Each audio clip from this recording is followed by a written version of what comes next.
Sunday Night Production. C'est vraiment ce que j'aime en fait dans le sport, moi, c'est de voir les sensations que ça procure sur son muscle, sur son avant-bras quand on nage, sur sa respiration, sur le cœur qui bat, sur l'accélération, sur la récupération, où son cœur descend. Et on voit en fait un peu tous les aspects du corps. Et moi, c'est vraiment ce que j'adore. Pour moi, une contraction de muscle, une accélération du cœur, un ralentissement, pour moi, c'est se sentir vivant en fait. Bienvenue dans Ultra Talk. Je suis Arnaud Manzanini et chaque semaine, je me plonge dans des discussions captivantes avec des esprits audacieux pour vous lancer vous aussi dans des aventures hors du commun. Des sommets de l'ultra trail aux routes infinies de l'ultracyclisme, de l'alpinisme aux horizons lointains de la voile, toutes les facettes du monde ultra sont explorées. C'est parti pour un nouvel épisode. Je suis avec Marjolaine Piré aujourd'hui. Bonjour Marjolaine. Bonjour. Alors c'est de l'autre bout de la planète où tu me réponds actuellement puisque tu es actuellement sous le soleil de la Réunion alors que je suis sous la grisaille lyonnaise. Donc un grand merci pour le temps que tu vas nous consacrer, le partage de ton parcours. La première question que j'ai à te poser, c'est celle de te présenter, mais c'est est-ce que tout se passe bien à la Réunion? Est-ce que c'est un camp d'entraînement hivernal pour toi? Oui, en fait, La Réunion, j'y ai habité assez longtemps et c'est vrai qu'avec le Covid, j'y ai passé aussi encore plus de temps. J'ai été confinée là-bas, donc j'ai appris à faire du sport, on va dire, confinée à La Réunion et c'était génial parce que j'ai pu faire tout ce que je voulais. Donc forcément, une fois qu'on est déconfiné et qu'on peut vraiment faire du sport partout sur l'île, c'est encore mieux. Donc oui, j'y viens tous les hivers pour retrouver à la fois mes parents et puis aussi pour me ressourcer, pour retrouver un peu des souvenirs vu que j'ai grandi ici. Et voilà, ça a été depuis que je suis professionnelle depuis 3 ans un point assez important, ressourçant. Donc maintenant, c'est un peu un rituel. Bon, tu vas nous expliquer tout ça. C'est vrai que tu nous as parlé de tes parents qui étaient également triathlètes, hein, tu vas nous en parler. La Réunion, l'île où tu as grandi également. Donc, la question traditionnelle et que je pose très régulièrement à mes invités, c'est est-ce que tu peux te présenter, Marjolaine, s'il te plaît? Oui, donc je m'appelle Marjolaine Piré, j'ai 24 ans. Je suis triathlète professionnelle depuis maintenant 3 ans. Et c'est vraiment quelque chose qui m'a un peu tombé dessus. J'étais voilà, étudiante en expertise comptable.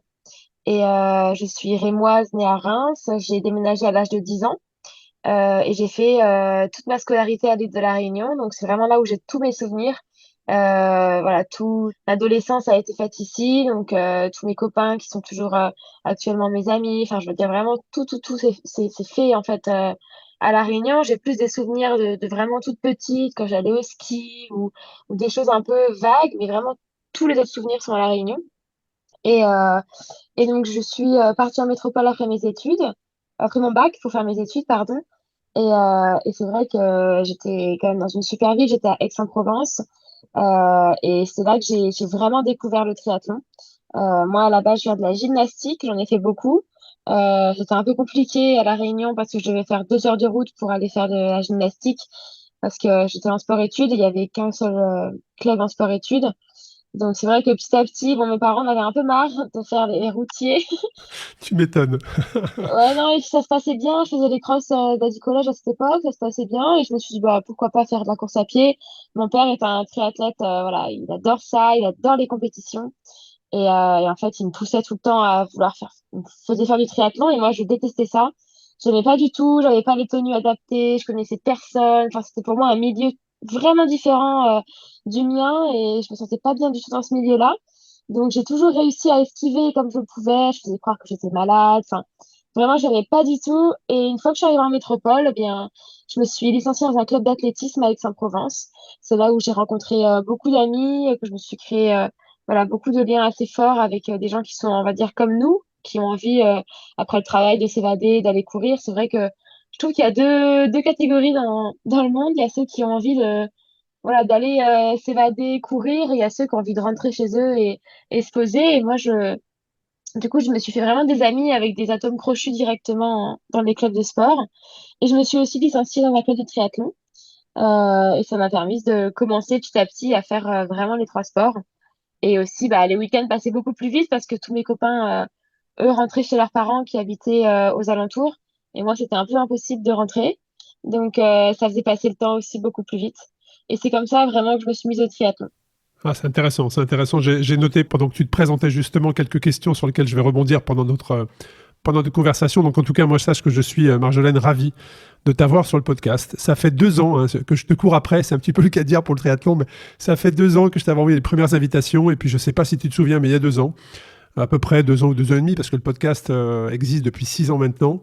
Et à cette période, tu m'avais répondu, je pense que probablement tu n'avais pas l'habitude d'être sous les feux de la rampe comme tu l'es aujourd'hui, mais tu m'avais répondu, mais je ne sais pas trop ce que je peux partager, je ne vois pas où mon histoire peut être inspirante. Et puis, ce que j'ai totalement compris, et puis ben, au fur et à mesure que je te suivais, je me disais, ben, en fait, c'est parfait parce que le jour où j'aurai Marjolaine sur le podcast, parce que je n'ai jamais douté, elle aura encore plus de choses à me raconter. Et effectivement, tu as traversé des étapes positives, difficiles, on va en parler, bah, qui font qu'aujourd'hui, même si tu as 24 ans, tu es championne du monde longue distance. Bah, tu as une sacrée expérience. Tu as une sacrée expérience déjà personnelle, parce que quand on part de l'île dans laquelle on a grandi, on a tous ces souvenirs, et qu'on arrive en France, dans une région qu'on connaît peut-être pas, bah, ça forge forcément un caractère. Et puis ensuite, le triathlon, qui est un sport exigeant, mais en même temps, tu viens de nous expliquer que tu viens de la gymnastique, donc c'est aussi un sport très exigeant, très Ah oui, rigoureux. oui, oui. Voilà, donc la rigueur que tu as en tant que championne, en tant qu'athlète dans le triathlon vient probablement aussi de là. Tes parents aussi qui faisaient ce sport, et ton papa te poussait à le faire. Qu'est-ce qui te plaisait pas il y a quelques années de cela?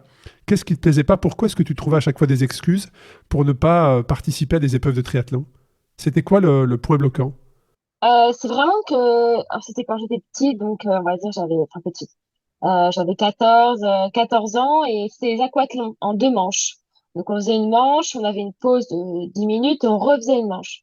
Et moi, mais c'était tout ce que j'aimais pas, les choses courtes, rapides, où on est mouillé, on est trempé, on va courir, on fait une pause, et en fait, faut repartir, faut replonger. Et pourtant, les conditions étaient magnifiques, hein, c'était dans le lagon.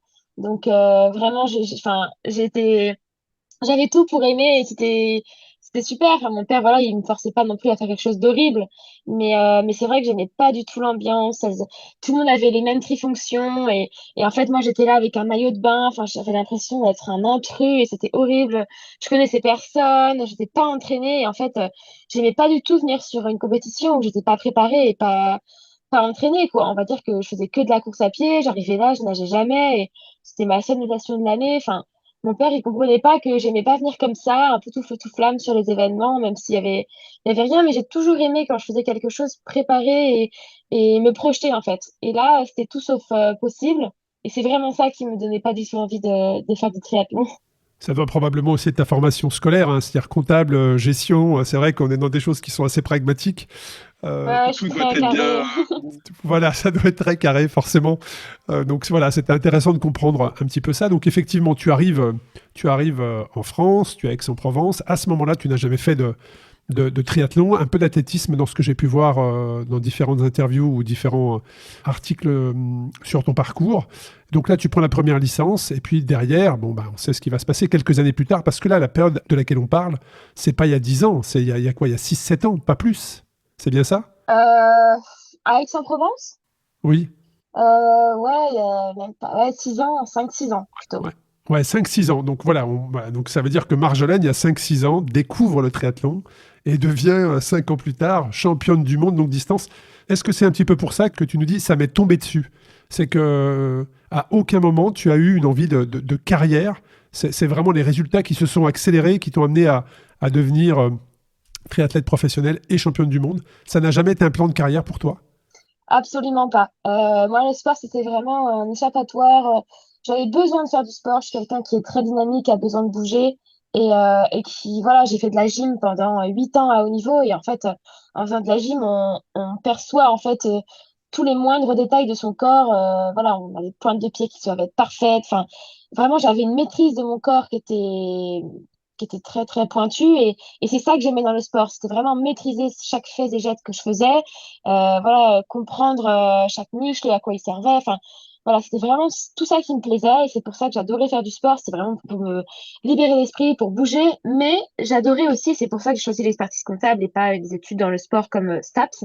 C'est que j'avais vraiment envie de séparer et de scinder deux mondes, qui était pour moi le monde d'évasion sportif, qui était le bien-être, et le monde professionnel, qui me faisait apprendre des choses, vraiment découvrir autre chose, mais vraiment totalement autre chose. Et je trouvais qu'il y avait quand même beaucoup de similitudes entre les deux mondes.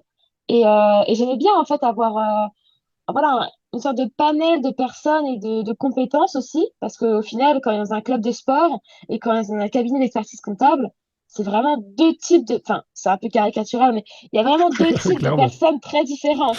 Mais pour autant, les deux sont super et méritent d'être connus. Et en fait, Exactement. voilà, moi, je sais que souvent mes amis me disaient, mais c'est, enfin, quand je faisais des petites soirées ou quoi, il y avait vraiment des gens qui venaient enfin, un peu de partout, mais qui au final avaient des points communs et c'est ça que j'aimais, moi. Et c'est pour ça que je voulais vraiment faire les deux. Et donc, oui, ça m'est tombé dessus parce que bah, aujourd'hui, je suis en couple avec Clément et lui, par contre, vraiment, il m'a dit, et ça me surprend toujours et je suis toujours autant choquée.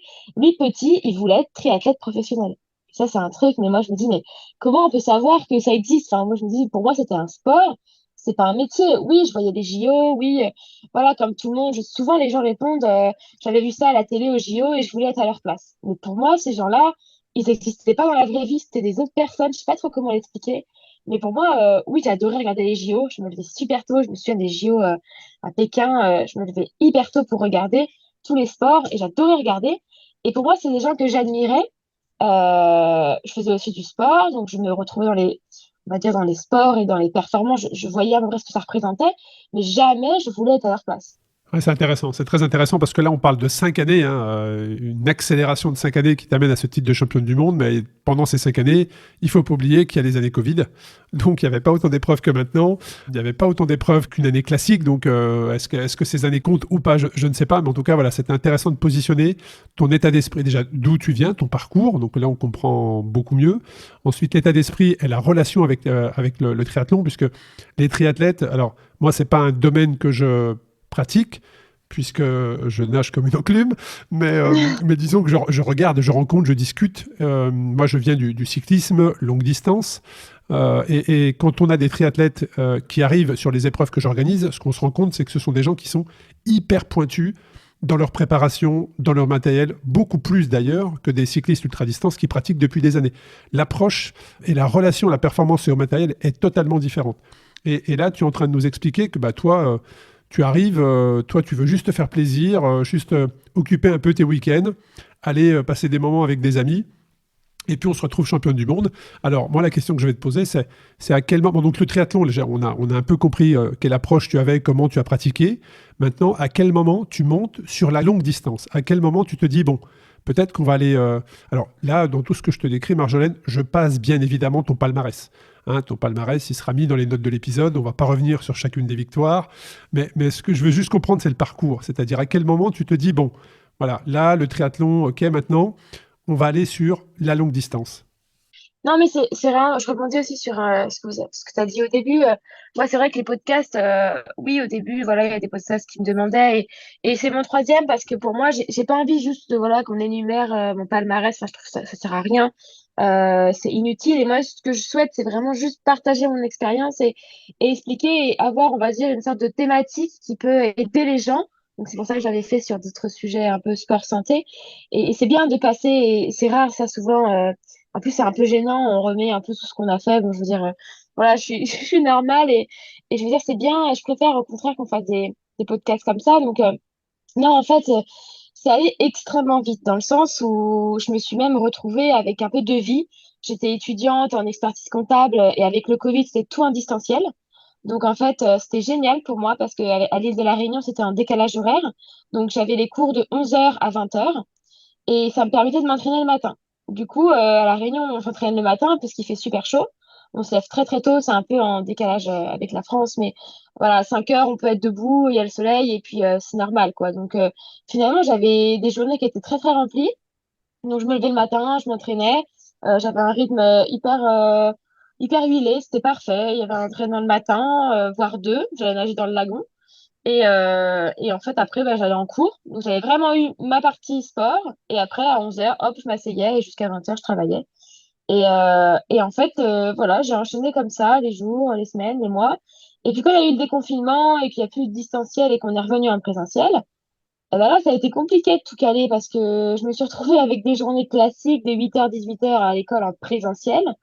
Forcément, mon rythme sportif, bah, j'ai essayé de le moduler le matin très tôt, mais plus les journées raccourcissaient, plus c'était dur de se motiver et de rester bah, voilà, dans la nuit, dans le noir, c'est assez compliqué. Très tard le soir, il fallait que ça cale avec les horaires de la piscine en public. Enfin, ça commençait à être un peu compliqué et là, je me suis aussi rendu compte de quelque chose, j'ai eu un déclic et en fait, quand j'étais en cours, j'avais plus cette passion pour ce que je faisais et je pensais qu'à une chose, c'était comment j'allais pouvoir caler ma séance ou comment allait se passer ma séance. J'étais déjà projetée sur ma séance de course à pied ou de natation. Et en fait, j'étais en cours, donc je me disais, mais parce que moi, j'ai toujours fonctionné comme ça. Quand j'étais en cours, enfin, j'ai très rarement travaillé en dehors des cours. Moi, quand j'étais en cours, j'étais à 100%, voire à 200%. Je comprenais pas quelque chose, j'interrompais le cours, je demandais, je posais une question. Et j'ai souvent été un peu l'élève où je levais la main et tout le monde me disait, oh, mais merci vraiment, t'as demandé, on comprenait pas non plus. Et en fait, je me disais, mais il faut demander. Enfin, et en fait, ils disaient, mais j'allais regarder ce soir chez moi. Et moi, je dis, mais moi, ce soir, j'ai pas le temps, j'ai attelé. Enfin, je veux dire, on est là. En fait, j'ai toujours fait ça. Et c'est vrai que quand je me suis rendu compte que j'étais en cours et qu'au final, ça commençait un peu à, bon, à me passer au-dessus et que j'avais plus cette passion aussi forte pour voilà, être acteur du cours, pour moi, c'était important que bah, les camarades aussi le soient. C'était un cours plus vivant. Et en fait, quand moi-même, je n'étais plus comme ça vivante, je me suis dit, mais ça se trouve, il y a quelque chose qui s'est un peu effacé. Et j'ai commencé à demander à l'école si je pouvais redevenir en distanciel pour pouvoir refaire les deux et c'était plus possible. Ils pouvaient pas et petit à petit ben voilà il y a eu des compétitions, c'était en 2021, j'ai fait le championnat de France, il y avait des compétitions qui tombaient le samedi donc il fallait partir le vendredi donc je ratais les cours alors que ça m'arrivait jamais de rater les cours parce que je détestais rattraper sur les autres, je comprenais pas les notes et tout ça, enfin j'aimais bien être présente et du coup voilà au final bah j'ai basculé, c'est-à-dire que j'ai de moins en moins suivi les cours, j'ai quand même validé mon année. Mais voilà, plus du tout comme avant, dans un but d'avoir des bonnes notes. Là, c'était vraiment dans un but de l'avoir. Et je me souviens que c'était pas du tout moi, ça. Et c'est là où j'ai basculé, en fait, où je suis passée du côté sport. Et le côté devenir également triathlète professionnel, est-ce que la transition s'est faite en même temps que tu as monté sur la longue distance et la fin de tes études? La longue distance, j'avais déjà testé avant le Covid, parce qu'en fait, j'étais au Triathlex et il y avait le 70.3 d'Aix-en-Provence, il y avait vraiment un engouement autour du longue distance. Et en fait, moi, pour la petite histoire, je viens vraiment pas du triathlon. J'ai pas fait les écoles de triathlon où on est habile sur le vélo, on roule en peloton, tout ça. Donc en fait, moi, j'ai fait un peu de Grand Prix, mais c'était une horreur parce que j'avais très très peur en vélo de tomber. J'aimais pas du tout ça. La natation, tu disais que c'était une enclume, mais moi, j'étais proche de l'enclume. J'ai vraiment commencé, c'était une catastrophe. Donc, je sortais super loin. Enfin, en fait, c'était vraiment horrible, quoi. Je prenais aucun plaisir. Même quand je sortais à peu près dans le pack, même si c'était le dernier pack, bah, au final, j'avais qu'une envie, c'était d'être toute seule en vélo parce que je voulais pas être en peloton. J'avais peur de tomber. Parce que j'ai eu un grave accident de moto aussi. Très peu de gens le savent. À quel âge? À 17 ans. Ok. Quand tu dis très grave accident de moto, c'est quoi? C'est des fractures, c'est une commotion, J'ai eu des brûlures au second degré profond, j'ai eu une greffe, enfin, j'ai un endroit qui est un peu greffé et en fait, j'ai eu 3 mois où vraiment j'avais des soins tous les jours avec une infirmière. Enfin, j'ai récupéré, mais en fait, c'est parce que j'ai passé 3 ans sans soleil.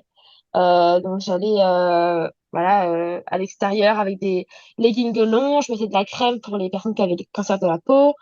Enfin, je devais faire vraiment hyper attention et j'avais vraiment toute la partie de la peau, bah, c'était second degré profond, quoi. Donc, c'était assez et grave, il y a eu des complications. ça doit être un vrai défi, Marjolaine, parce que habitant La Réunion, faire du sport en extérieur pendant 3 années, ça doit être compliqué, ouais. Le plus gros défi, ça a été pour ma maman parce qu'elle a jamais lâché. Elle m'a toujours dit, mets un legging, mets une robe longue. Et en fait, c'était horrible parce que bah, j'avais 16 17 ans.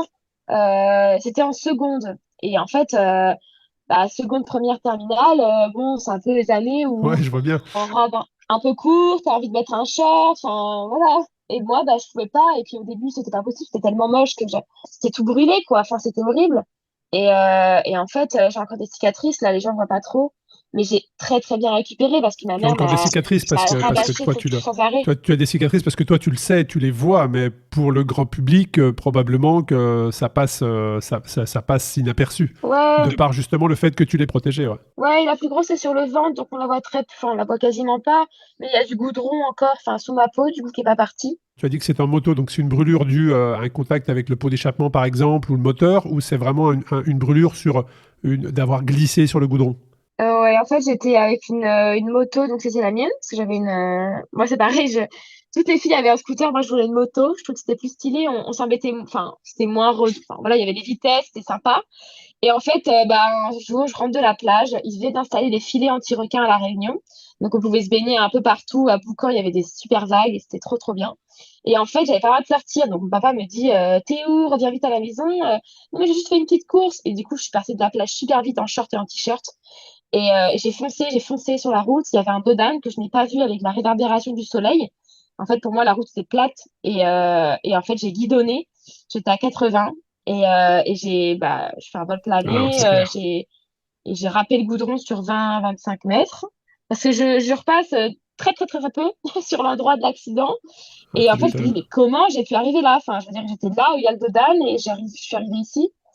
Bon, bref, du coup, c'était assez compliqué, ouais. Et puis moi, je suis un peu hypocondriaque, tout ça, j'aime pas trop l'hôpital. Et du coup, ouais, là, j'avais une infirmière tous les jours qui venait, qui m'enlevait toute. Enfin, Ouais, c'était parce horrible, qu'en il y avait fait, plein de ouais, fibrines. ouais, c'est ce que j'allais dire. En fait, c'est ça le problème avec les brûlures hein. Dans le cyclisme, tu imagines bien qu'on connaît aussi ce genre de choses. Oui, Alors, ouais. pas au deuxième degré, au niveau où tu étais. Hein.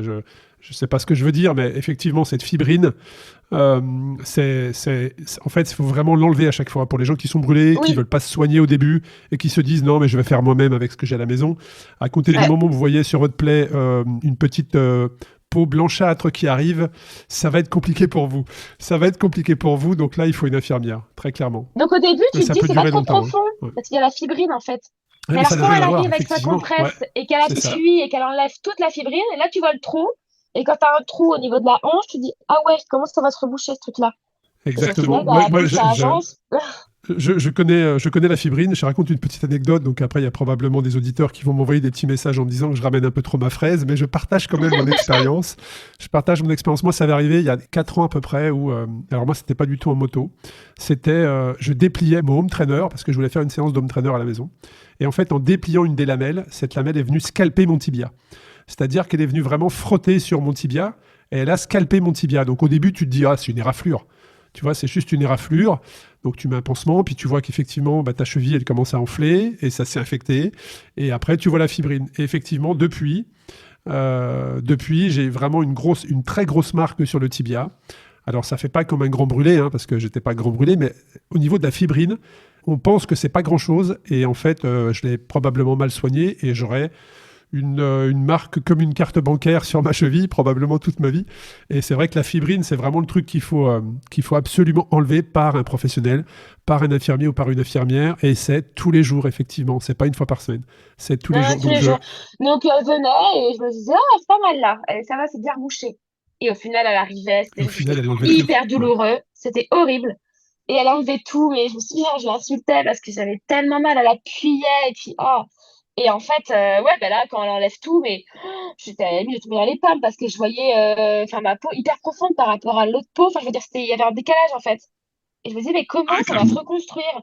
Et en fait, un truc tout simple pour me doucher, ben, je pouvais pas parce que, en fait, je me disais, mais le jour où je vais pouvoir m'essuyer en sortant de la douche et tu sais, bien s'essuyer avec la serviette toute douce à les jambes, je me disais, mais ça va être trop bien. Parce que c'était impossible. En fait, je faisais des toilettes de chat. Enfin, je t'enverrai une photo, on dirait une momie, c'est quand je sortais de l'hôpital.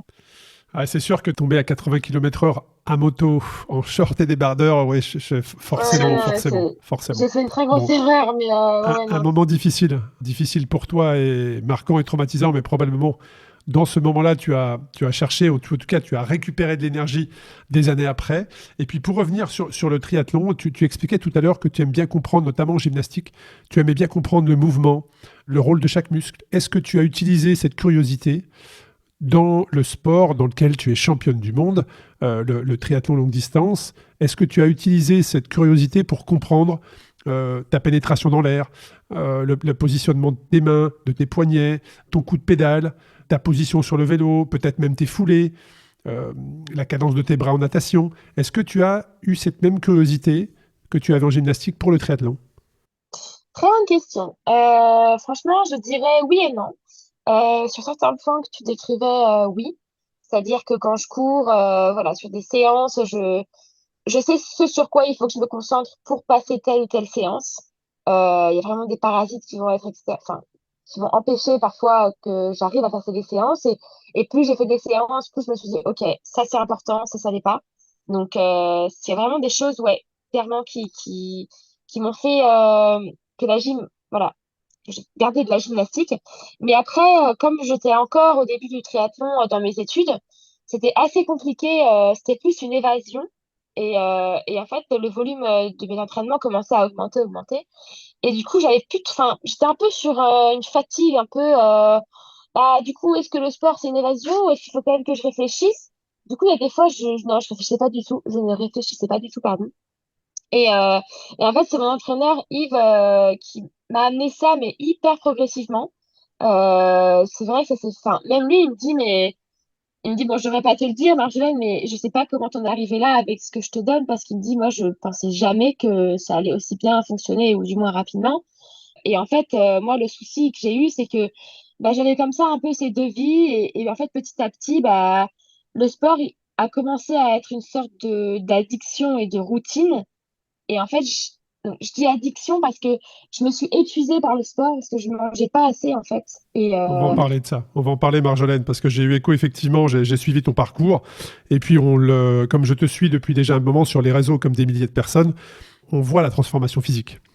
C'est aussi la magie et les réseaux sociaux, c'est l'image, et on voit la transformation physique, et tu n'es pas la seule, il y a d'autres, on le voit plus chez les femmes probablement, plus que chez les hommes, mais on voit cette transformation physique, et on va en parler de ça. Mais ce que je voulais dire par là, sur ton mouvement, c'est est-ce que tu es quelqu'un qui est proche des data? C'est-à-dire que est-ce que tu t'intéresses à... Enfin, je sais pas, tu es peut-être équipé aujourd'hui de différents bracelets connectés qui te donneraient ton sommeil, ton niveau de forme, tes battements, ta cadence. Enfin, bref, aujourd'hui, on peut tout savoir avec les data. Est-ce que tu es ce genre d'athlète ou pas? pas du tout. J'ai commencé à utiliser le cardio et le capteur de puissance il y a un an, je dirais. Avant, c'était vraiment, voilà, je vais courir, je vais Consensus. rouler. Ouais. Et en fait, non, j'utilise vraiment cette analyse de mouvement pour être proche de moi, de mon corps et de mes sensations. Mais du coup, pour moi, regarder des chiffres et des choses scientifiques, ça serait me détacher de mes sensations personnelles parce que je trouve qu'on est très vite influencé par les chiffres. En Ouais, fait, bien on peut sûr. se lever un matin et se dire, oh là là, j'ai un super HRV, je vais être trop bien. Et au final, on se ment un peu. On peut avoir des moments où on n'est pas très bien. Et à l'inverse aussi, oh là là, mon HRV, il est horrible, mais là, mais c'est clair, là, je suis trop fatiguée. Et moi, je suis un peu comme ça. Du coup, non, non, je reste vraiment sur mes sensations. Et, et c'est vrai que donc du coup, avec le volume qui a augmenté et pas mon alimentation, c'est vrai que j'ai été de moins en moins proche de ça. Et c'est une très bonne question parce que du coup, ça me montre qu'il faut que je sois un peu plus et redevenir un petit peu comme avant. Mais en fait, j'arrivais plus à me concentrer sur tout et je voyais que je perdais un peu en concentration et je faisais pour faire et c'était un peu en mode survie. Mais non, les datas, je n'analyse pas trop et Yves non plus, à vrai dire. Non, c'est pour ça, en fait, je n'avais pas prévu dans mon fil conducteur de notre échange de te poser cette question, mais quand tu as expliqué qu'en gymnastique, tu analysais tes mouvements et le rôle de chaque muscle, j'ai tout de suite pensé à un livre que je suis en train de lire actuellement qui s'appelle Sans limite. Ça a été écrit par Chloé Lantier, qui est une grande scientifique sur justement le mouvement du sportif et comment le mouvement peut te faire économiser de l'énergie. Et c'est pour ça, comme tu es quelqu'un, effectivement, où tu aimes bien que tout soit préparé, anticipé, travaillé, c'était juste la question sur laquelle je voulais t'emmener, mais tu parlais d'Yves Cordier. Ça, c'est quelque chose que je voulais évoquer avec toi. À quel moment tu as été mise en relation avec Yves Cordier? Est-ce que c'est lui qui est venu vers toi? Est-ce que c'est toi qui es allé vers lui? Yves Cordier, qui est quand même la référence aujourd'hui. Tu peux pas parler de triathlon, tu peux pas parler d'Ironman sans parler d'Yves Cordier. Alors, ce qui est plutôt marrant, c'est que moi, je connaissais pas Yves Cordier. Je l'ai connu pendant le Covid. En fait, c'est via un ami en commun. Moi, je cherche un entraîneur. Voilà. Et puis, il m'a dit, bah, écoute, j'ai quelqu'un qui est pour toi. Il est top, c'est le meilleur. Il va te faire hyper progresser. Yves Cordier. Et je connaissais le nom, mais je savais pas forcément ce qu'il avait fait ou ce qu'il était exactement. Je savais qu'il avait un lien avec Ironman, mais pour moi, il dirigeait Ironman, mais il avait jamais été athlète. Et en fait, là, je me suis rendu compte que j'étais un peu la boulette. Et en fait, bah, bref, moi, je l'ai appelé. J'ai dit, voilà, cet ami en commun m'a conseillé de vous appeler. J'aimerais commencer le triathlon de manière un peu plus sérieuse. Je recherche un entraîneur et j'aimerais bien que ça soit vous. Et en fait, bah, au début, il m'a pas dit oui. Il m'a dit, bah écoute, tu vas t'entraîner un peu toute seule, tu pourras m'envoyer un peu tes plans, je regarderai et je pourrai ajuster. Bon, je me dis bon, bah je vais lui envoyer ça. Donc j'ai fait une petite bio, j'ai expliqué comment je m'entraînais, comment ça se passait un petit peu ma vie. Et puis petit à petit, il m'a donné des petites astuces. Il m'a dit, bah mais plutôt, enfin, fais plutôt ci, fais plutôt ça. Après, il m'a envoyé une semaine. Après, il m'envoyait toutes les semaines. Et après, tous les jours, on discutait. Et puis, au final, la relation s'est créée comme ça. Et il a accepté de notre... Enfin, on s'est jamais vraiment dit, mais ça s'est fait tout seul. Et on en reparle souvent de la manière dont ça s'est fait, parce que c'est vrai que moi, j'avais l'impression qu'il voulait pas du tout et que j'avais forcé. Et en fait, c'est qu'il était dans une période, Yves, où, voilà, c'était le Covid, bah, il avait eu un gros groupe d'entraînement, il entraînait Jeanne Collonges, Romain Guillaume, Delphine Pelletier, et c'était toute une génération qui s'entraînait ensemble. Et moi, je suis un peu arrivée après tout ça, et peut-être qu'il avait un peu envie de décrocher et de plus trop faire ça. Et en fait, bah, moi, je suis arrivée comme ça, j'avais pas trop d'expérience. Enfin, je connaissais, enfin, vraiment, le triathlon, je connaissais pas du tout la preuve. C'était, enfin, je savais même pas ce qu'il avait fait.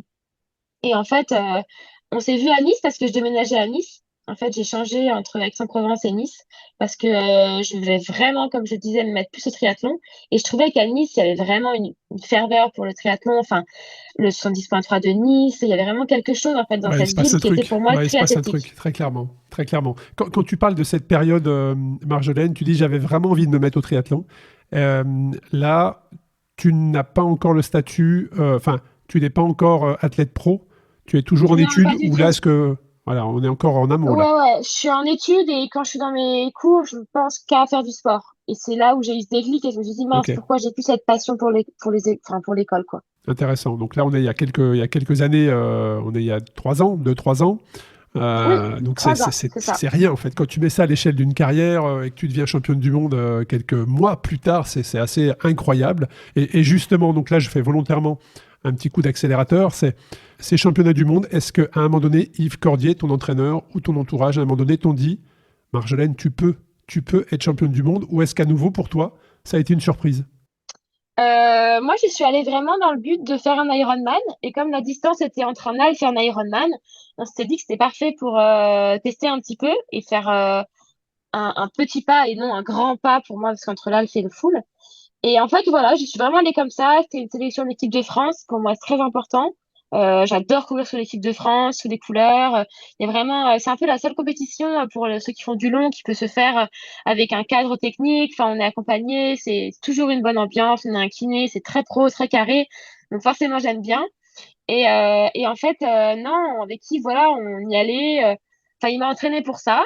On a vu la start list, on l'a analysé, mais sans mettre de résultat. Yves ne m'a jamais mis de pression ou me donné d'informations sur un résultat. Il y a juste eu une seule phrase qui est restée dans ma tête pendant toute la course. C'est mon père qui m'a dit avant le départ, à 3 minutes du départ, il était là, mon papa, et il m'a dit cette course, Marjolaine, elle peut changer ta vie, tu t'en souviendras toute ta vie. Et en fait, j'ai gardé ça dans ma tête tout le long de la course et je me suis dit, mais c'est vrai, enfin, on pourra jamais me l'enlever, ça, ce titre de championne du monde. Je pourrais le dire à mes enfants, enfin, je veux dire, on s'en souviendra tout, enfin, moi, je m'en souviendrai tout le temps. C'est quand même un truc qui peut effectivement, je sais pas, changer ma vie, mais en tout cas, enfin, oui, changer ma vie, je dirais Si, oui. si, je pense très clairement. Je pense que ça change une vie, ouais. Enfin, j'étais la même, mais je veux dire, ouais, ça change dans le sens où, bah, on l'a fait et c'est trop stylé, quoi. Donc, C'est un je me suis super. dit, après, je pourrais le dire à mes enfants, ma grand-mère, elle va être trop contente. Enfin, c'est vraiment quelque chose qui, et quand il m'a dit ça au départ, mais j'ai eu cette phrase dans ma tête toute la course, qui a duré quand même 5-6 heures. Et en fait, ouais, je pense que ça m'a vraiment mis dedans, quoi. Ouais, c'est le résultat d'une vie, hein. C'est le résultat d'une vie, championne du monde de ta discipline, qui est ta passion, dans laquelle tu t'entraînes si difficilement. Et alors, tu vois, on a fait volontairement un coup d'accélérateur en 2023. On va revenir à tout ce qui s'est passé avant, parce que là aussi, tu as puisé probablement dans les moments difficiles que tu as connus les mois précédents de l'énergie pour aller chercher ce titre, hein, parce que là, on n'a parlé que des choses où tout se passait bien, très clairement, hein, Ouais. dans ce qu'on décrit, l'échange qu'on a depuis un peu plus de 30 minutes. Bah, tout est positif, tout se passe bien, mais Bon, c'est pas rare où l'accident les de choses. moto, quand même. Voilà, l'accident de moto, effectivement, petit passage difficile. Mais bon, on va quand même aller sur ce qui s'est passé les mois d'avant et qui t'ont marqué, mais là aussi où tu as pris de l'énergie et des ressources pour aller encore un peu plus haut, ou en tout cas retourner vers les sommets. Euh, Si tu avais là aussi une petite astuce, des petites astuces à partager pour les gens qui écoutent, c'est comment est-ce que tu maintiens un niveau de motivation quand on fait comme ça de la longue distance. Et dans la préparation, dans l'entraînement, il y a quand même 3 disciplines dans lesquelles il faut s'entraîner, c'est très technique. Donc comment tu arrives, toi, quelle est ta clé pour maintenir ton niveau de motivation le plus haut possible durant toute une année comme ça? Alors moi, bah, ça revient à la gym, en fait, c'est vraiment la gym ce qui m'a formée. Et c'est vraiment parce que dans chacun de ces sports, on va dire que je stimule une partie de mon corps et je stimule une partie de mes muscles. Et c'est vraiment ce que j'aime en fait dans le sport, moi, c'est de voir les sensations que ça procure sur son muscle, sur son avant-bras quand on nage, sur sa respiration, sur le cœur qui bat, sur l'accélération, sur la récupération, où son cœur descend. Et on voit en fait un peu tous les aspects du corps. Et moi, c'est vraiment ce que j'adore et c'est là où je reste motivée, c'est que je me sens tellement bien quand je fais du sport, que ça soit pendant, après. Bon, des fois, avant, je suis un peu fatiguée ou j'ai pas forcément envie, comme tout le monde. Mais en fait, j'aime tellement dans ces 3 sports-là qui prennent vraiment en globalité tout le corps humain. J'adore, en fait. Et c'est ça qui me reste, je reste motivée pour ça. Et à la différence de Clément, qui lui ne fait ça que pour les compétitions, moi, pas du tout. Oui, forcément, j'adore les compétitions, j'adore gagner. C'est quelque chose que j'ai envie. Enfin, je veux dire, quand je vais sur une course, je vais gagner forcément. Après, si ça je mets à du monde, bah voilà, je réajuste. Enfin, je suis pas là en me disant, oh, je vais toutes les défoncer, je suis la meilleure. Pas du tout. C'est pas du tout comment je vois les choses. Mais moi, vraiment, chaque jour, je me dis, mais là, c'est trop bien. Enfin, je vais faire du sport, je vais stimuler un peu mon corps, je vais me sentir vivante. Et pour moi, enfin, une contraction de muscle, une accélération du cœur, un ralentissement, pour moi, c'est se sentir vivant, en fait. Intéressant. Ça, c'est très, très intéressant, ce message-là, hein. C'est vrai de rester en mouvement. De rester en mouvement, Ah ouais, c'est la ouais. vie, très clairement. Euh, et puis, quelle relation tu as? Alors, ma question, elle est liée aussi avec ce que tu as traversé et ce que j'aimerais creuser un peu plus tard. Donc là, on va rester sur la relation avec l'alimentation, mais uniquement pendant l'épreuve. J'ai écouté une de tes interviews, Marjolaine, où tu expliquais justement qu'aujourd'hui, le corps a besoin de sucre, de carbo, hein, pour être performant, et que bah, les plus grandes marques et les plus grands scientifiques ont reconnu que bah, c'est maintenant, si tu veux être très performant, c'est pas 60 grammes de glucides par heure, c'est 80, 90, 100. Et tu expliquais lors d'une de tes interviews qu'il faut habituer son corps à accepter ça, parce que tu peux pas passer de 60 grammes à 100 grammes en 2 sorties. Ton corps, il va rejeter. D'où les problèmes gastriques que peuvent avoir beaucoup de sportifs sur la longue distance, que ce soit en trail, en course à pied, en vélo. Comment est-ce que toi, est-ce que ta stratégie d'alimentation pendant les épreuves, ou juste avant, en tout cas en préparation, a été modifiée depuis toutes ces années ou depuis ces quelques mois? Ou est-ce que tu as toujours une routine qui s'améliore d'épreuve en épreuve? Alors, sur chaque compétition, j'ai une routine, effectivement. Je suis aux alentours de 90-100 grammes par heure. Et c'est vraiment quelque chose que j'ai toujours fait depuis le début parce que, effectivement, on m'avait dit, j'avais lu que c'était hyper important et que ça permettait de garder un niveau, en fait, de performance et de watts, de vitesse. En fait, ça permet, clairement, hein, on le voit, hein, c'est impressionnant. Mais par contre, à l'entraînement, je suis pas très bonne élève. Moi, j'ai un peu la chance de pas avoir de problème gastrique pour l'instant. Donc en fait, j'arrive à passer de 0 à 90-100 et je ne m'entraîne jamais à l'entraînement à faire ça. Donc ça, je suis pas très bien, pas très bonne. Non, mais c'est Faut pas faire intéressant parce comme que moi. depuis que tu parles, depuis que tu parles sur ton parcours, on mesure le potentiel en fait que tu as. Donc très clairement, je pense que Yves Cordier doit se régaler à avoir une athlète comme ça entre les mains, parce que enfin le potentiel que tu décris avec ton parcours, ta fraîcheur, mais aussi tes blessures, on va en parler, font que bah voilà, le potentiel il est juste extraordinaire, alors que plein d'autres sportifs, plein d'autres triathlètes font les choses à la lettre et n'ont pas ces résultats-là. C'est pour ça que je pense que le côté physiologique à un moment, et là aussi, hein, je parle en connaissance de cause, puisque j'ai eu la chance d'interviewer à peu près, écoute, j'ai 200, un peu plus de 280 épisodes d'Ultra Talk et une centaine de Dans la tête d'un cycliste. Donc voilà, j'ai échangé avec 10 différents sportifs, et selon moi, physiologiquement, dès le départ, il y a quelque chose de différent chez des gens qui sont des champions comme tu l'es, qui ont des titres de champion du monde. Et là, je pense que après avoir écouté ton parcours, on se rend compte que physiologiquement, il y a un truc en plus, parce que tu fais pas les choses comme peuvent le faire d'autres sportives, et tu as des résultats juste extraordinaires. Et qu'est-ce que le titre, Marjolaine, de championne du monde? C'est encore très frais, hein, il y a quelques mois. Qu'est-ce que ce titre a changé pour toi dans ta relation avec ton sport? Alors, je suis championne du monde World Triathlon, donc c'est sûr, avec toutes les fédérations. C'est vrai que, on va dire, financièrement et au niveau des sponsors, être champion du monde Ironman, c'est vraiment autre chose. Clairement, ça n'a rien à voir. Par contre, personnellement, moi, ce que ça m'a apporté, c'est une espèce de, un gros soulagement après toute cette année 2022 où j'ai eu énormément de fractures, où j'ai dû, voilà, aller, au combat avec, à chaque fois, une fracture, une reprise, une fracture, une reprise. Ça a été les montagnes russes et ça a été très compliqué parce que j'ai dû accepter une transformation physique. Enfin, voilà, je suis pas non plus passée, pas pris 20 kilos, mais je veux dire, physiquement, j'ai quand même changé. Et c'est très difficile, je pense, et encore plus pour une femme d'accepter ça, surtout quand on a été très maigre. Je pense que voilà, quand on perd du poids, les gens qui sont un peu en surpoids doivent se rendre compte du bienfait que ça peut faire. Donc forcément, ça fait de même. Sauf que quand on n'est pas à un poids trop élevé et qu'on en perd, bah forcément, il y a quand même des effets négatifs, bien sûr. Mais voilà, c'était vraiment pour moi ce titre un soulagement où je me suis dit, bah en fait, mon corps, voilà, même si moi je le trouve gros et il a changé et pour moi, il n'allait pas me permettre de faire des choses de cette année, bah finalement, j'ai bien fait d'écouter les gens qui m'ont dit que ça allait le faire et qu'il fallait croire en, voilà, en un corps en bonne santé et que c'était comme ça que j'allais pouvoir continuer ma carrière. Et comme je le disais, moi, le sport, ma motivation, c'est parce que voilà, j'adore me sentir vivante et me sentir bien dans mon corps. Et en fait, c'est un peu compliqué parce que là, j'ai dû reprendre du poids, donc je me sens pas très bien dans mon corps. Mais finalement, avec un poids très inférieur comme j'ai eu, j'ai fait du mal à mon corps, je l'ai un peu détruit. Enfin, mot pour mot, je me suis cassé les os volontairement quasiment parce que c'est moi qui l'ai cherché. Et en fait, du coup, je suis un peu entre les deux parce que vraiment, mon essence même, c'est de faire du sport pour me sentir vivante et me sentir bien dans mon corps, en bonne santé. Et avec le sport un peu à outrance, comme j'ai fait en triathlon, qui a été mal accompagné par par une malnutrition et plein d'autres effets extérieurs. Il n'y a pas que la nutrition, il y a le stress qu'on peut se créer, il y a l'environnement.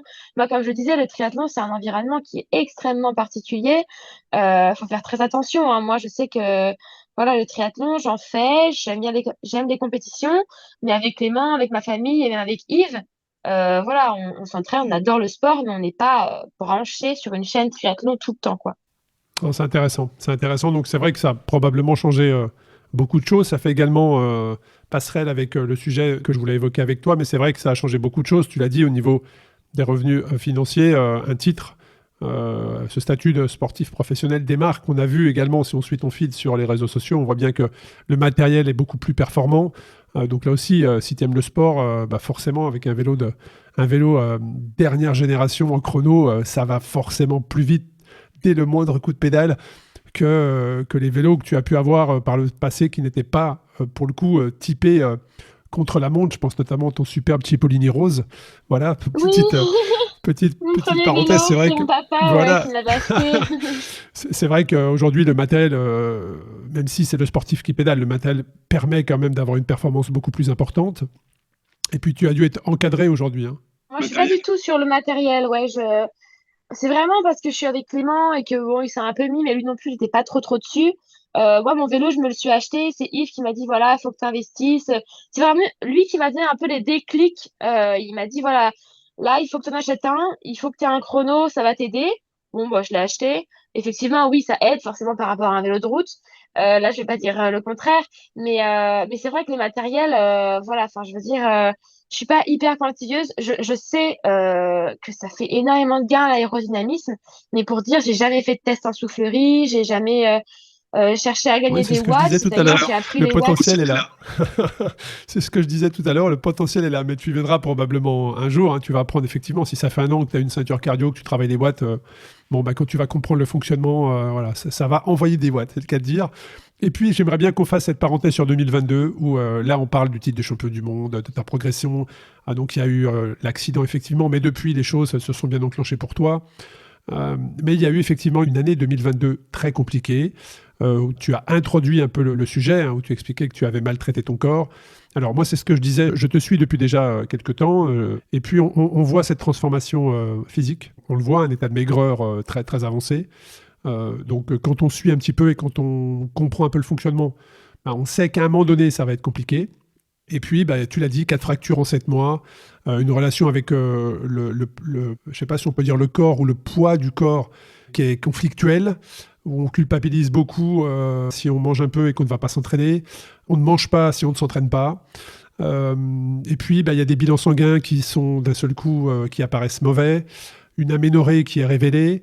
Est-ce que tu penses que tu es passé proche du burn-out, Marjolaine? Euh, Burnout, je dirais pas ça parce que moi je me sentais très bien. En fait, à vrai dire, j'ai jamais eu envie de tout balancer, d'arrêter le sport. J'en avais jamais vraiment marre. J'avais des moments compliqués parce que quand il y avait du vent, forcément, bah, je me disais mais qu'est-ce que je fous là? Parce que forcément, j'avais l'impression que j'allais m'envoler. Enfin, c'était plus par rapport. Bah, en fait, le problème était le même, mais j'ai jamais vraiment eu de. Ouais, je dirais pas burn-out, mais je dirais une fatigue intense et je n'ouvrais pas les yeux parce qu'en fait, je me sentais tellement bien dans mon corps. Je me sentais super fine. Enfin, voilà, quand je marchais, quand je courais, c'était hyper léger. Enfin, je pouvais, ouais, moi, je me sentais bien. Je me trouvais bien, en fait, dans le miroir. C'est ça qui est dingue, c'est que nos yeux, ils peuvent nous tromper, mais moi, je me sentais super bien et je voyais mes muscles, alors que j'ai plus de muscles aujourd'hui, mais forcément, avec un peu de gras, bah, on les voit moins. Mais en fait, j'avais les muscles tellement striés, j'avais des veines. Et en fait, comme j'ai perdu Ah du oui, t'étais poids, hyper affûté. Non, mais t'étais même ouais, hyper, hyper affûté, très clairement, très ouais. clairement. Après, j'ai eu la mononucléose en même temps. Du coup, ça m'a pas aidé parce qu'en fait, la mononucléose, ça m'a coupé la faim. Et du coup, je mangeais vraiment, enfin, Ouais, j'arrivais pas à manger. Ça a un peu, ouais, très clairement. c'est en même temps, mais pas du tout au bon moment. Mais au moins, bon, Alors, tout arrive en même temps. qui t'a ouvert les yeux, Marjolaine? Qui t'a ouvert sur cette situation où tu ne pouvais pas continuer comme ça parce que bah, tu allais droit dans le mur, hein, tu étais même probablement pas très loin de te le prendre en pleine face, puisque 4 fractures en 7 mois. Est-ce que c'est la relation avec ton entraîneur? Est-ce que c'est la relation avec tes proches? Est-ce que c'est Clément? Enfin, qui à un moment donné t'a dit, là, Marjolaine, c'est plus possible? Est-ce que c'est toi-même, peut-être, qui, avec les résultats sous les yeux, la discussion avec les médecins, tu t'es dit, bon, là, c'est plus possible, en fait? C'est vraiment la première fracture. Vraiment, j'aurais pas eu de fracture, j'aurais continué. Et même avec les fractures aujourd'hui, c'est compliqué encore de se dire je fais les bonnes choses, il faut que je mange plus, j'ai des joues, j'ai plus de gras, mais c'est normal. C'est très compliqué alors que j'ai quand même eu 6 fractures avec aussi 2023. Du coup, non, c'est mes parents. C'est mes parents qui m'ont alerté sur tout ça, qui m'ont dit les choses, qui ont fait des recherches, qui m'ont dit de prendre des rendez-vous avec tel et tel spécialiste. C'est eux qui ont vraiment été à l'initiative de tout ça et qui, sans arrêt, en fait, me disent les choses, même si ça me plaît pas, qui les répètent, même s'ils me l'ont déjà dit, qui n'arrêtent pas, en fait. Ouais, tout ça, c'est vraiment mes parents. Ça, c'est mes parents. Même si je vis avec Clément au quotidien, c'est un peu un sujet de discorde parce que je lui dis, mais t'étais avec moi, tu pouvais pas me le dire. Mais non, il me le disait pas. Du coup, ouais, c'est compliqué parce que, en fait, oui, forcément, en fait, moi, je me trouvais bien, quoi. C'est ça qui est ouf et que mes performances augmentaient. Donc, je me disais, c'est grâce à ça que je suis forte et c'est comme ça que je suis devenue performante. Et en fait, quand je me suis dit, je gagne mon premier half, alors que ça faisait qu'un an que je faisais du triathlon vraiment avec un plan d'entraînement, que je fais troisième à Daytona, sur une course, j'avais quand même du niveau, c'était tout plat, fallait être puissant, mais que je remonte et que je fais le sixième temps course à pied avec les hommes. Je me dis, mais c'est parce que je suis maigre, en fait. Enfin, c'est parce que je suis maigre. C'est parce que j'ai ce corps-là, ces veines-là, c'est celles-là qui me font avancer et je fais sportive, Ouais, en fait. Pour moi, j'étais sportive. ouais, je peux comprendre. C'est vrai que c'est probablement plus physiologique que le poids. Le poids, forcément, aide, mais tu abîmais aussi ton corps. Et c'est vrai que j'ai entendu une de tes réflexions sur une interview où tu disais, je me sentais plus athlète que femme. Ouais. Parce que justement, tu étais affûté avec ces veines qui sortaient et pourtant en état de maigreur. C'est vrai que tu étais hyper fit, quoi. Et je peux comprendre totalement, puisqu'après avoir échangé avec différents sportifs qui ont été, on va dire, victimes ou qui ont subi une bigorexie, c'est aussi, psychologiquement, c'est difficile. C'est pour ça que je te posais cette question, c'est comment tu as accepté dans l'état dans lequel tu étais pour pouvoir rebondir. Et c'est des passages qui sont souvent difficiles parce qu'il y a un moment donné où il y a beaucoup de déni. C'est-à-dire très souvent, l'athlète ne reconnaît pas tout de suite. Et il faut qu'il y ait quelque chose, un incident. Et là, bah, pour le coup, pour toi, ça a été cette fracture qui a été un déclencheur. Et là, tes parents ont remis le doigt probablement là où ça faisait mal, jusqu'à ce que tu comprennes et que tu puisses retrouver de l'énergie pour à nouveau repartir. Mais Mais on va pas rentrer dans les détails de tout ça. J'avais fait également un épisode avec Manon Genet, qui avait fait pas mal de bruit, qui, elle, avait été victime, elle, très clairement, d'un burn-out et d'une malnutrition également, qui l'avait amené très très loin. Mais comment on revient de ça, Marjolaine? C'est-à-dire que comment, une fois qu'on accepte, qu'on se dit, bon là, ok, je suis face à moi-même, je suis dans la glace, certes, et tu en as un petit peu parlé, bah j'ai, alors je sais même pas si on peut dire un petit bourrelet, parce que quand on voit comment t'es affûté, mais en tout cas voilà, en tout cas toi c'est ton regard avec toi-même dans la glace, bah, j'ai pris un petit peu de poids. Comment on accepte et comment on revient dans le game, comment on revient sur les épreuves, quelles sont les astuces que tu peux nous partager, quels sont les ressorts, la stratégie mentale que tu as mis en place? Clairement, avant le championnat du monde et la première course, on va dire premier objectif après toutes ces périodes difficiles, euh, je me suis dit, bon, je suis quand même moins fatiguée, j'ai moins envie de dormir, je mettais beaucoup plus de watts, j'étais quand même meilleure en natation, meilleure en vélo sans rien forcément faire, parce que bah j'avais juste repris du poids, mais avec toutes les coupures, j'avais quand même coupé beaucoup, donc j'étais très très peu entraînée en 2022. J'avais aussi en fin 2022, c'était une catastrophe, sur 12 mois, j'ai couru 3 mois. Tout affilé, hein. Enfin, je veux dire, en accumulant tout, pas d'affilée. Et j'ai quand même gagné un half au Bahreïn, là, et j'avais fait 1h17 au semi. Et en fait, c'était à peu près mon meilleur temps. Donc, je me suis dit, bon, en soi, je fais à peu près le même temps en course à pied. C'est pareil. Par contre, je me sens vraiment, enfin, horriblement lourde. Mais bon, le temps est le même.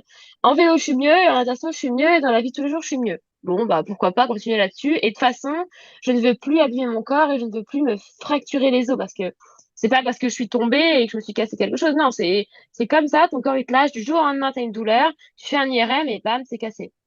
Et en fait, à partir du moment où le processus est démarré, bah, c'est compliqué de l'arrêter. Donc c'est pour ça que j'ai eu cette succession de fractures. Moi, j'ai continué progressivement à reprendre du poids, à accepter et à pas regarder en arrière.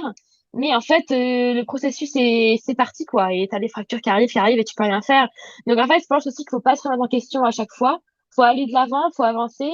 Et il faut pas regarder en arrière. Et moi, j'attendais beaucoup de ces championnats du monde parce que à moi-même, en fait, je voulais me prouver que bah oui, j'avais fait ces choses-là pour quelque chose.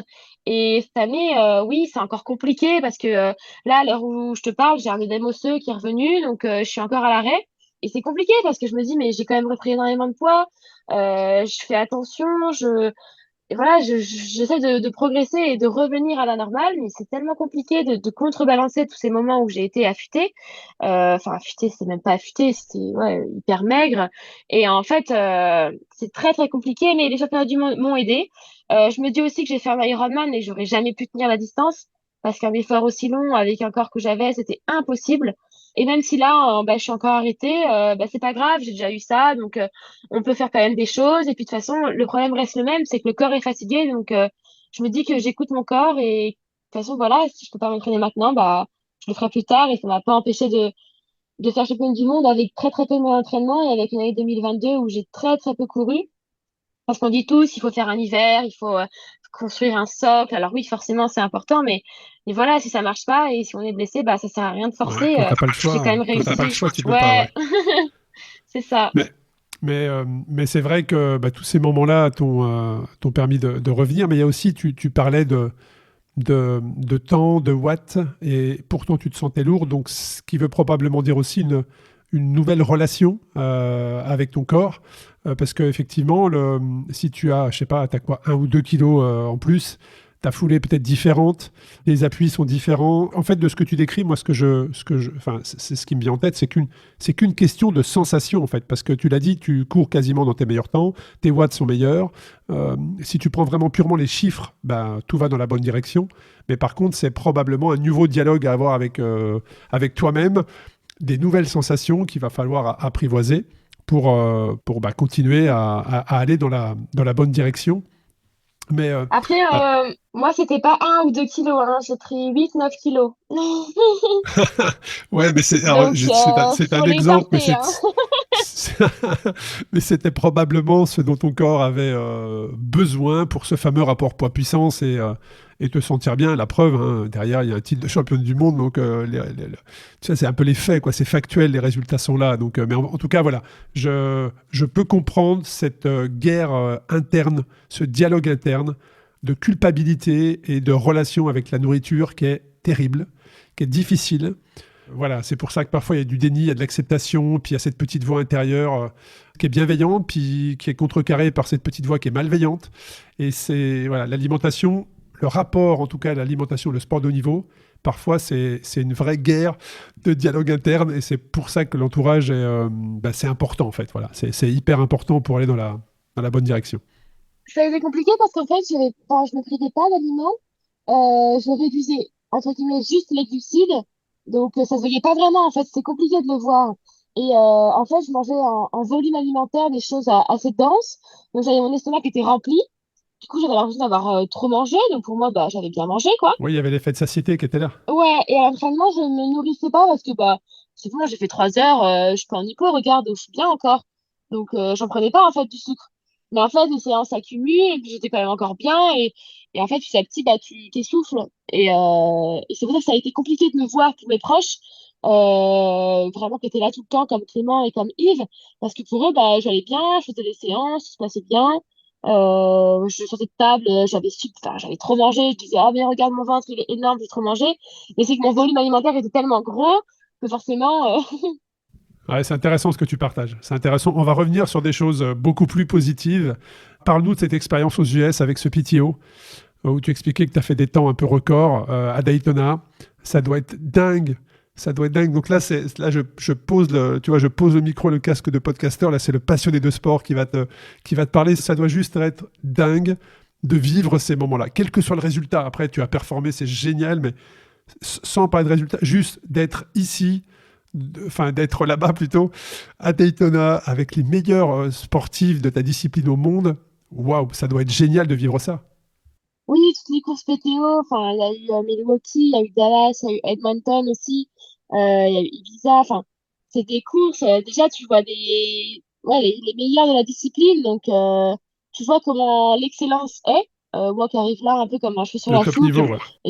ouais, je me retrouve un peu au milieu de tout ça, bah, je me dis, mais c'est comme ça, en fait, qu'ils font, mais je suis tellement de retard sur plein de points. Mais au-delà de ça, c'est vraiment une expérience humaine parce ils et elles sont super gentils et gentils. En fait, on partage beaucoup, on échange beaucoup. Il y a vraiment une sorte de... C'est une petite famille au final, et même il y a la barrière de la langue, donc c'est un peu plus compliqué. Mais petit à petit, tu arrives à mieux parler, et puis tu te fais aussi un peu au pays. Enfin, c'est la démesure. Les États-Unis, c'est C'est clair. un truc de ouf. J'y étais jamais allée, moi, donc c'est grâce au triathlon que j'ai autant voyagé et que je suis allée là-bas.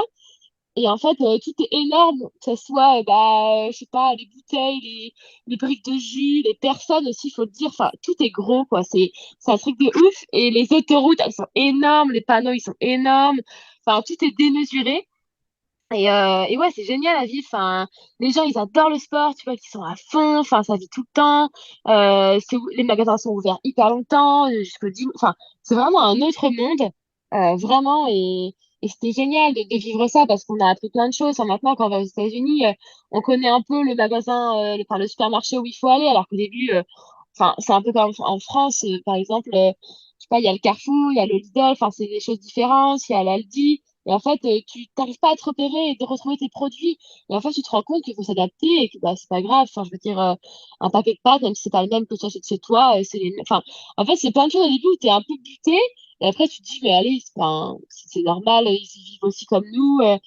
Et c'est génial parce que, ouais, les gens, ils sont à fond dans le sport, en tout cas, et tout est démesuré, quoi. Quand j'avais couru à Daytona sur le circuit NASCAR, enfin, c'était énorme. Il y avait des traces de pneus des voitures, j'étais là avec ton petit vélo. Enfin, c'était trop drôle, quoi. Franchement, c'était un truc de... Ouais, c'était génial comme souvenir. Ouais, c'est des épreuves que je suis à distance et ne serait-ce que le matériel, effectivement, comme tu l'as dit, il y a le top mondial hein, qui est présent et là, il y a tout le matériel qui te permet d'être performant. Que ce soit les chaussures, mais aussi le matériel vélo. Hein. Moi, c'est une discipline qui m'interpelle.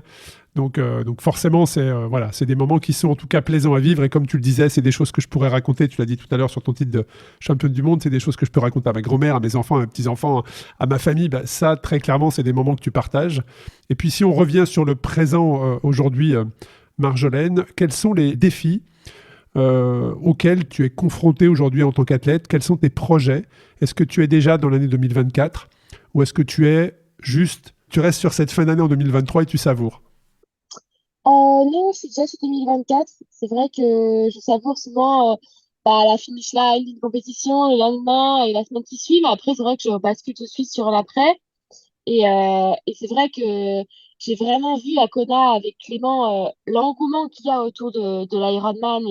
Et c'est vraiment cette course-là qui change de carrière et qui change vraiment ta manière d'aborder le sport. Là, enfin, moi, j'ai qu'une envie, c'est d'avoir voilà, un équipementier vélo. Enfin, je veux dire, j'achète encore mon vélo. Et si je vais à l'étranger et que je le casse, bah, c'est suffit, quoi. Je fais pas la course.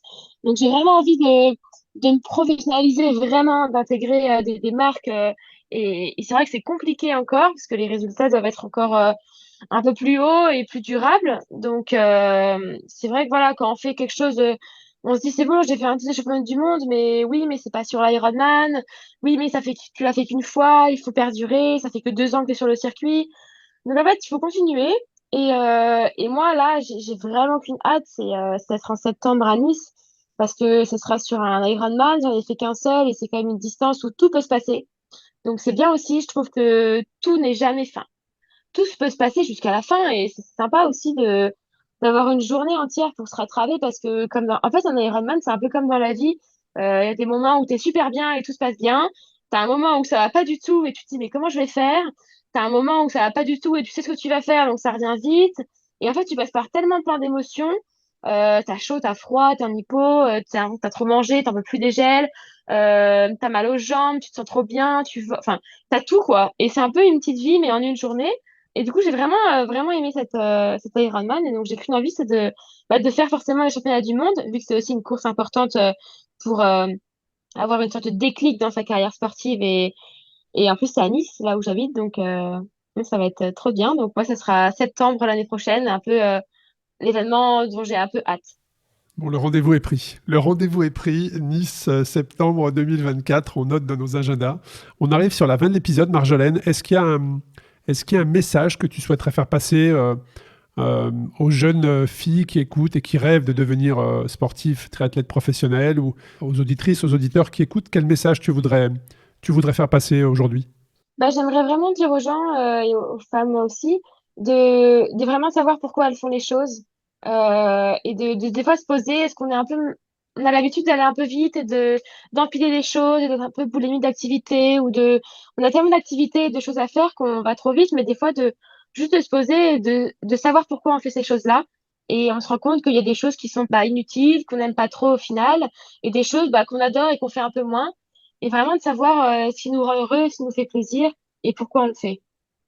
Bah écoute, c'est message de fin, mais hyper inspirant. En tout cas, je tenais à te remercier pour ton temps. Un grand merci Merci pour à ta toi. disponibilité. J'ai vraiment aimé discuter avec toi. C'est vrai que j'avais pas mal de questions. J'ai vu ton parcours évoluer dans les bons moments, mais aussi dans les moments difficiles. Et c'était intéressant que tu puisses justement apporter, éclairer un petit peu la vision de chacun des personnes qui te suivent. En tout cas, un grand merci. Et puis, je te souhaite, au moment où on enregistre cet épisode, parce que l'épisode devrait être diffusé tout début janvier, donc au moment où on enregistre cet épisode, je te souhaite une belle fin d'année. Et puis, plein de bonnes choses, hein, plein de bonnes choses pour 2024. Et puis, on se donne rendez-vous à Nice, donc en septembre. Un grand merci à toi, Marjolaine. Et Oui, puis, écoute, au plaisir de te rencontrer à nouveau. un grand merci d'avoir reçu et je suis contente de pouvoir partager un petit peu. Si je peux aider n'importe qui, même une personne, ça sera top et on se retrouve à Nice. Super, merci beaucoup. Merci d'avoir écouté cet épisode captivant d'Ultra Talk. J'espère que cette conversation inspirante avec des individus audacieux vous a laissé avec de nouvelles perspectives et une motivation renouvelée.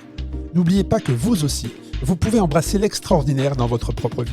Restez connectés sur les réseaux sociaux Ultra Talk et sur le site ultratalk-podcast.com. Continuez à vous aventurer et à repousser vos limites. À la semaine prochaine pour un nouvel épisode passionnant d'Ultra Talk.